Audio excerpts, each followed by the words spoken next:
आप सभी को मेरा नमस्कार। इस वीडियो में मैं 3 यूनिक म्यूचुअल फंड पोर्टफोलियोज का रिव्यू करने जा रहा हूं।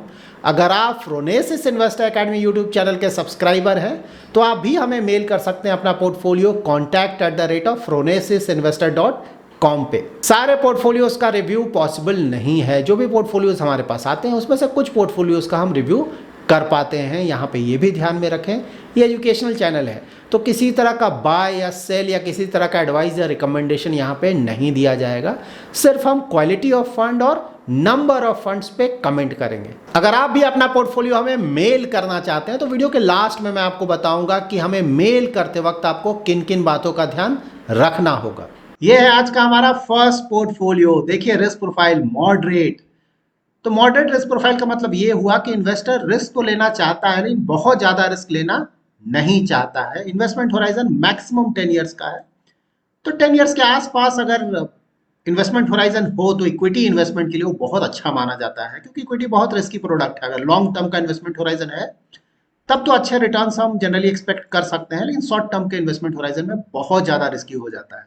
देखिए, नंबर ऑफ फंड्स कितना अच्छा है, सिर्फ 3 फंड्स है और कोई भी रिस्की फंड नहीं है। Small cap, mid cap.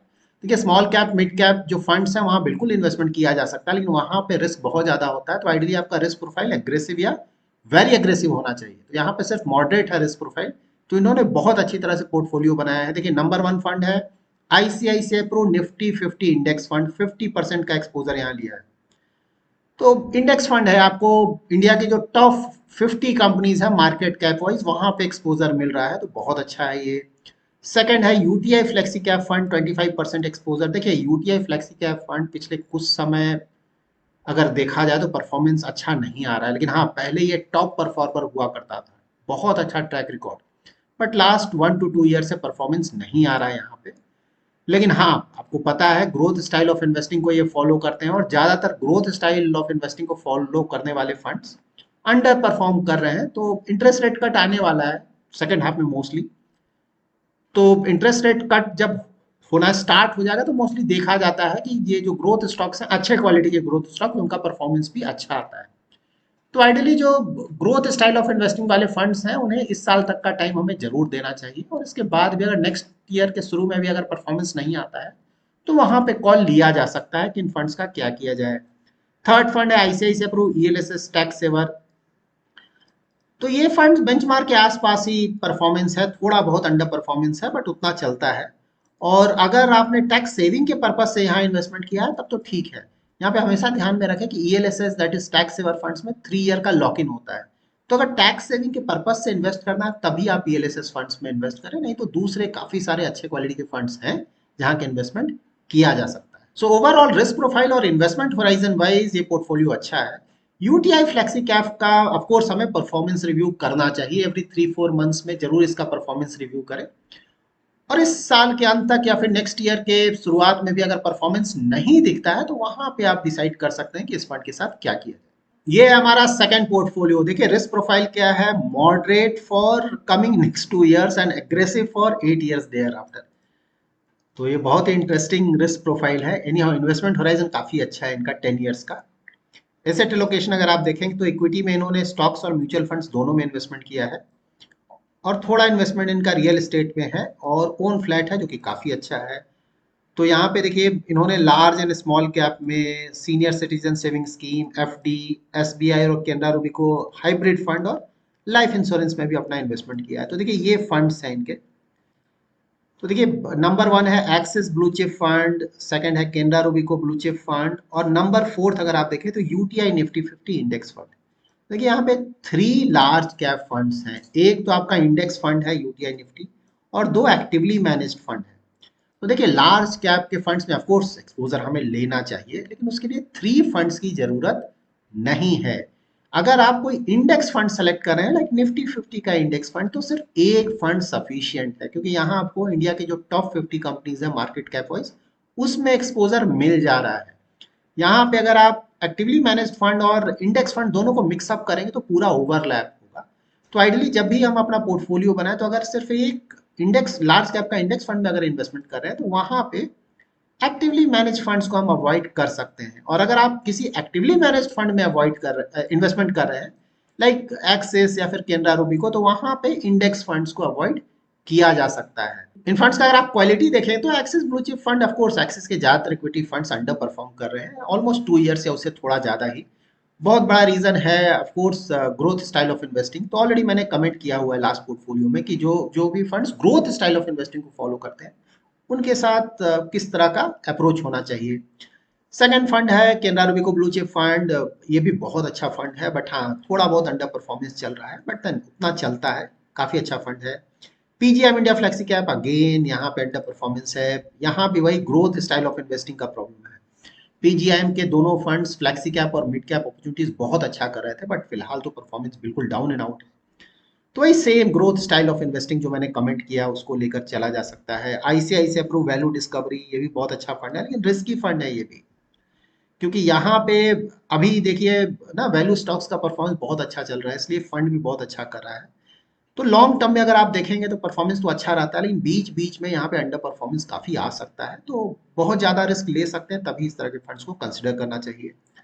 Nippon India small cap fund, तो एनी हाउ ऑल्दो एम तो बहुत ज्यादा बड़ा हो गया है, नंबर ऑफ स्टॉक्स भी इसमें बहुत सारे हैं, लेकिन हाँ परफॉर्मेंस तो अच्छा आ रहा है इस फंड का। आपका क्वेरी भी है कि आप 5000 टू 8000 इन्वेस्ट करना चाहते हैं एमएफ में अंडर एसआईपी, तो आपने पराग पारक फ्लेक्सी कैप को सिलेक्ट किया है, और एक और फंड आप चाहते हैं कि जिसमें आप इन्वेस्ट कर सकें, और आपने ये भी लिखा है कि पराग पारक सिर्फ आप फॉरेन इक्विटी में इन्वेस्टमेंट के लिए यहाँ पे इन्वेस्टमेंट करना चाहते हैं। तो देखिए पराग पारक फ्लेक्सी कैप बहुत अच्छा फंड है, लेकिन हाँ सिर्फ फॉरेन इक्विटी में एक्सपोजर के लिए इस फंड में इन्वेस्टमेंट करना शायद बहुत अच्छा नहीं हो। और भी दूसरे फंड्स हैं प्योर फंड जो कि सिर्फ फॉरेन इक्विटीज में ही अपना इन्वेस्टमेंट करते हैं, अगर उस तरह का कोई फंड है तो वहां पे इन्वेस्टमेंट ज्यादा अच्छा होगा, लाइक नैस्डैक 100 या फिर S&P 500 को फॉलो करने वाले इंडेक्स फंड्स। वहां पे अगर ऑफ कोर्स अभी तो ज्यादातर फंड्स का बंद हो गया फॉरेन इक्विटी में एक्सपोजर, क्योंकि वो $7 बिलियन का जो लिमिट है वहां पहुंच चुके हैं, बट हाँ कुछ कुछ फंड्स में अभी भी थोड़ा बहुत इन्वेस्टमेंट का लीवे है।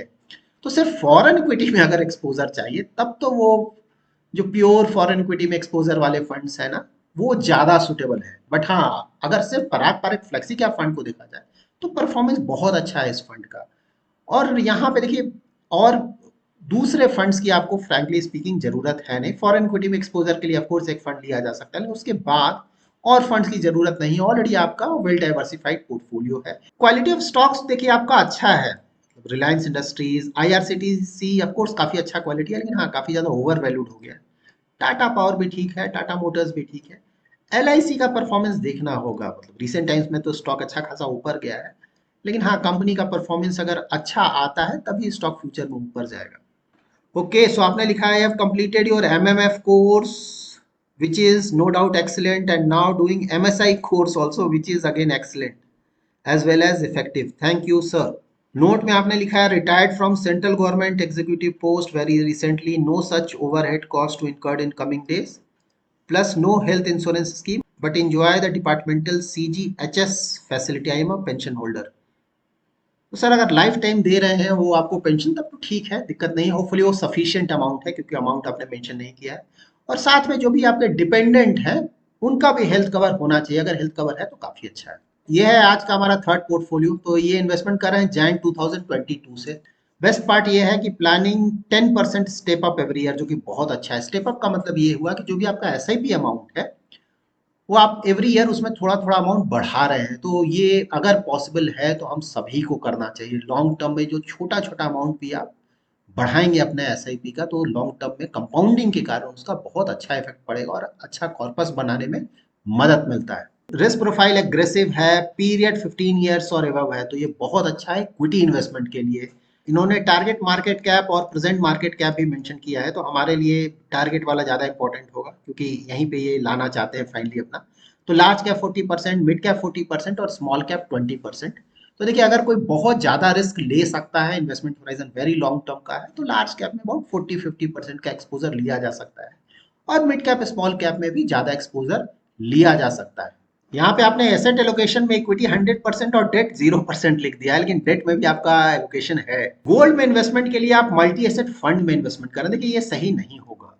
अगर सिर्फ गोल्ड में एक्सपोजर के लिए आपको इन्वेस्टमेंट करना है तो सॉवरिन गोल्ड बॉन्ड में आप इन्वेस्टमेंट कर सकते हैं, गोल्ड ईटीएफ है, गोल्ड के इंडेक्स फंड्स है, बट हाँ best option of course sovereign gold bonds होगा।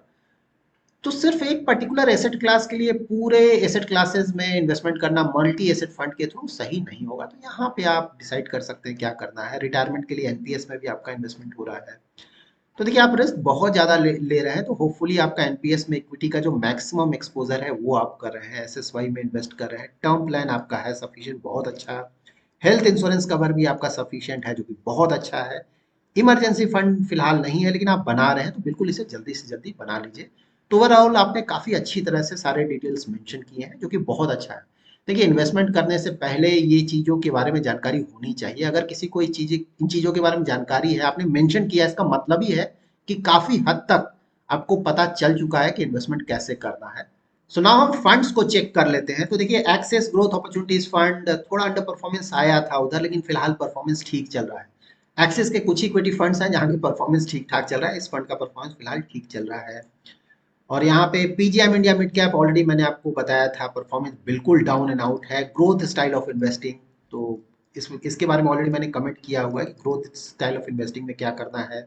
कोटक स्मॉल कैप अगेन बहुत अच्छा फंड है, बट इनका भी रिसेंट टाइम्स में अंडर परफॉर्मेंस चल रहा है।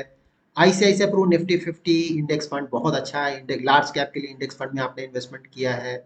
यूटीआई निफ्टी नेक्स्ट 50 में आपने इन्वेस्टमेंट किया है, तो इन दोनों फंड्स के थ्रू आप इंडिया की जो टॉप 50 और नेक्स्ट 50 स्टॉक्स हैं दोनों में एक्सपोजर ले रहे हैं, जो कि बहुत अच्छा है। तो लार्ज कैप के लिए आपने इंडेक्स फंड में इन्वेस्टमेंट किया है और मिड कैप स्मॉल कैप के लिए आपने एक्टिवली मैनेज फंड में इन्वेस्टमेंट किया। तो देखिए अच्छे हैं, आपका इन्वेस्टमेंट ठीक ठाक है, कहीं कोई दिक्कत नहीं लग रहा है। बट हाँ, थोड़ा जो अंडर परफॉर्मेंस है उन फंड्स को ऑफकोर्स आप रिव्यू करते रहे। तो ऑलरेडी मैंने आपको बताया होगा कि ग्रोथ स्टाइल ऑफ इन्वेस्टिंग के फंड्स के साथ क्या करना है, कितना टाइम देना है, तो वो आप बिल्कुल कर लें।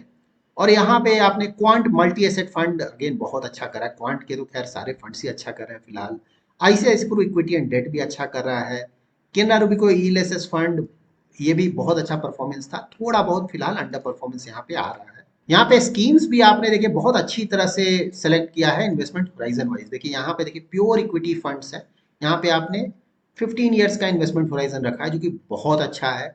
यहाँ पे देखिए आपने मल्टी एसेट या फिर हाइब्रिड फंड में इन्वेस्टमेंट किया है, तो वहां पे इन्वेस्टमेंट होराइजन 3 to 5 ईयर्स रखा है, बहुत अच्छा। हमें हमेशा इस बात को ध्यान में रखना चाहिए कि आप कितना भी ज्यादा रिस्क क्यों ना ले रहे हो, अगर आपका investment horizon very long term का नहीं है तो आइडियली हमें प्योर इक्विटी फंड्स को अवॉइड करना चाहिए। 5 ईयर से उससे ज्यादा का इन्वेस्टमेंट होराइजन है तभी प्योर इक्विटी फंड्स में हमें इन्वेस्टमेंट करना चाहिए। यहाँ पे ऑफकोर्स कैनरा रूबिको भी ईएलएसएस फंड भी एक प्योर इक्विटी फंड है, तो ट्राई करें कि इसका भी इन्वेस्टमेंट होराइजन 5 ईयर से उससे ज्यादा कर लें। सो ओवरऑल आपका पोर्टफोलियो बहुत अच्छा है, जो डिटेल्स आपने शेयर किए हैं बहुत अच्छा है। यहाँ पे कुछ फंड्स का अंडर परफॉर्मेंस है, उन फंड्स को ऑफकोर्स आप रिव्यू करते रहें और जो भी डिटेल्स मैंने शेयर किया है उसके अकॉर्डिंगली आप डिसीजन ले सकते हैं। जब भी आप अपना म्यूचुअल फंड पोर्टफोलियो हमें मेल करें तो ध्यान रखें कि वहां पे अपना रिस्क प्रोफाइल जरूर मेंशन करें, इन्वेस्टमेंट होराइजन जरूर मेंशन करें। रिस्क प्रोफाइल अगर अभी तक आपने चेक नहीं किया तो हमारे वेबसाइट phronesis.com पे आप फ्री में अपना रिस्क प्रोफाइल चेक कर सकते हैं। आपने जिन भी फंड्स में अपना इन्वेस्टमेंट किया है उस फंड का नाम और साथ ही किस परसेंटेज में वहां पे इन्वेस्टमेंट किया है वो डिटेल्स आप मेल के बॉडी पे पेस्ट कर दें, अलग से अटैचमेंट नहीं भेजें। और साथ ही अगर कोई क्वेरी है आपका तो वो भी आप भेज सकते हैं। So that's it in this video. अगर आपका कोई इन्वेस्टमेंट रिलेटेड क्वेरी है तो एवरी सैटरडे शाम को 7:30 to 8:30 PM मैं यूट्यूब पे लाइव आता हूँ, वहाँ पे आप अपना क्वेरी पूछ सकते हैं। Thanks a lot for watching.